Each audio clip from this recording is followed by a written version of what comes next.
एगो हनुमान जी गीत सुना रहल छी। आशा करे छी सब गोटे के नीक लागत। लाइक कमेंट चैनल के जरूर सब्सक्राइब कर लें।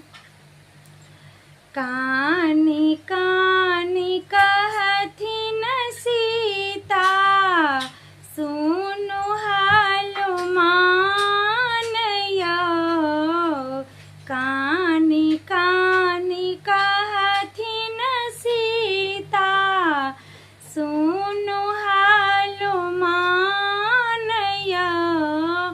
कोना बिसरि गेला मोर भगवान यौ। कोना बिसरि गेला मोर भगवान यौ। हरि बिनु सोना लागे सकल जहान यौ। हरि बिनु सोना लागे सकल जहान यौ। कोना बिसरि गेला मोर भगवान यौ। कोना बिसरि गेला मोर भगवान यौ। जल थल सब लागे आगनि समान यौ। जल थल सब लागे आगनि समान यौ। कोना बिसरि गेला मोर भगवान यौ।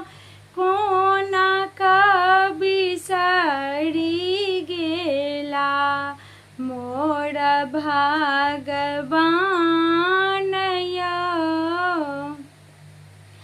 तैयो नहि अधमा तन सँ निकलैए प्राण यौ। तैयो नहि अधमा तन सँ निकलैए प्राण यौ।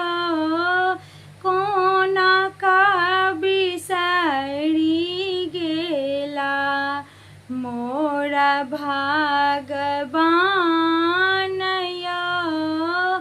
कोना बिसरि गेला मोर भगवान यौ। कते दुख कहू हम अहाँ छी सुजान यौ।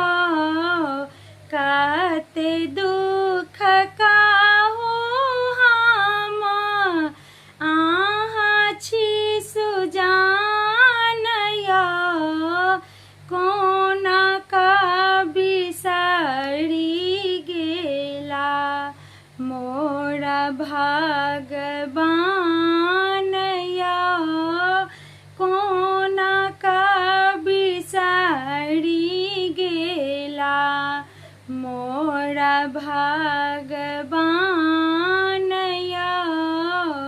कानी कानी कहथिन सीता सुनु हनुमान यौ।